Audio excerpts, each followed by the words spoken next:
बद्दल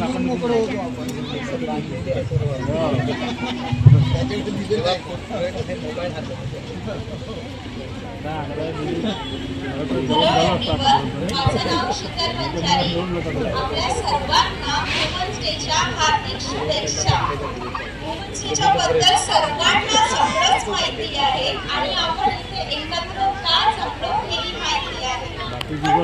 त्यापैकी काही एक्झाम्पल द्यायचे आहे. ते असे कल्पना चावल्याच्या बद्दल सर्वांना माहिती आहे, पण तिची जिद्द एवढी होती तिने आकाशात जाऊन टाकून आपलं ड्रीम पूर्ण केलं. दुसरं एक्झाम्पल म्हणजे मेरी कॉम. मेरी कॉम या बाद झाल्यानंतर सुद्धा त्यांनी बॉक्सिंग मध्ये विजय प्राप्त केला. म्हणजे विचार करा की जिद्द जर असली तर अडथळे सुद्धा आपोआप कमी होतात. आणि सगळ्यात मोठा एक्झाम्पल म्हणजे सगळ्यांनाच माहिती आहे आता ICC वर्ल्ड क्रिकेट झालं, त्यामध्ये महिलांनी पहिल्यांदा विजय प्राप्त केलं. ICC वर्ल्ड कप मध्ये त्यांनी पहिल्यांदा केलं म्हणजे त्यांच्या समोर किती सारे ऑब्स्टॅकल्स आले असतील आपण विचारही नाही करू शकत. आणि त्याच्याचमुळे मला असं वाटते की जेणेकरून आपण म्हणतो की आता पण सगळी महिला त्यांना समोर वाढत आहे, सगळं करत आहे, ठीक आहे, आय ऍग्री.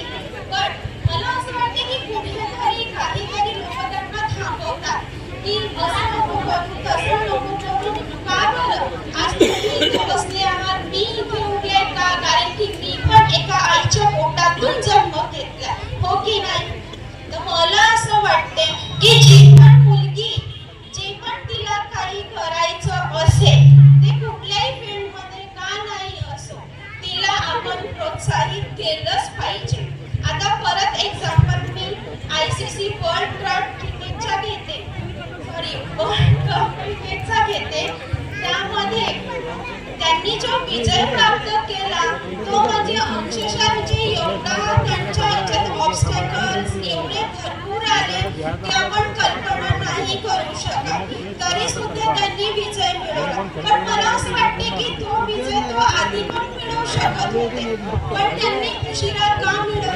कारण की तिथे त्यांनी खूप सारे प्रॉब्लेम फेस केले असते. जर आपण प्रत्येक महिलांना किंवा कोणी प्रोत्साहन केले ते एवढा उशीर लागणारच नाही ना, असा विचार प्रत्येक जण का नाही करत?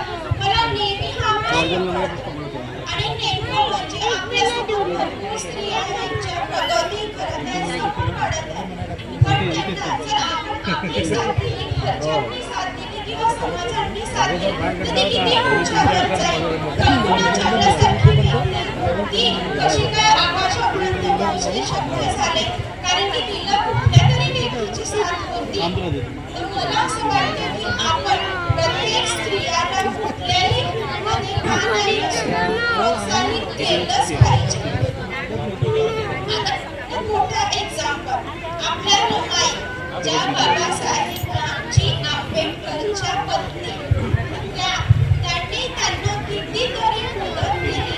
त्यांच्यामुळे त्यांनी संविधान लिहिलं. त्यामुळे तुम्ही आणि मी इथे बसून आहोत. नेमकं त्यांच्या की ते कधीही कोणी भेटवूही शकत नाही असं लिहिलं. त्याच्या पाठीमागे ही रमाईचाच हात होता. आता मी एक शेवटची लाईन करते. आपल्या समाजात एक सुंदर वाक्य आहे, जिथे स्त्रियांचा सन्मान होतो, जिथे स्त्रियांचा सन्मान होतो तिथे देवाचं वास्तव्य होतं. थँक्यू आणि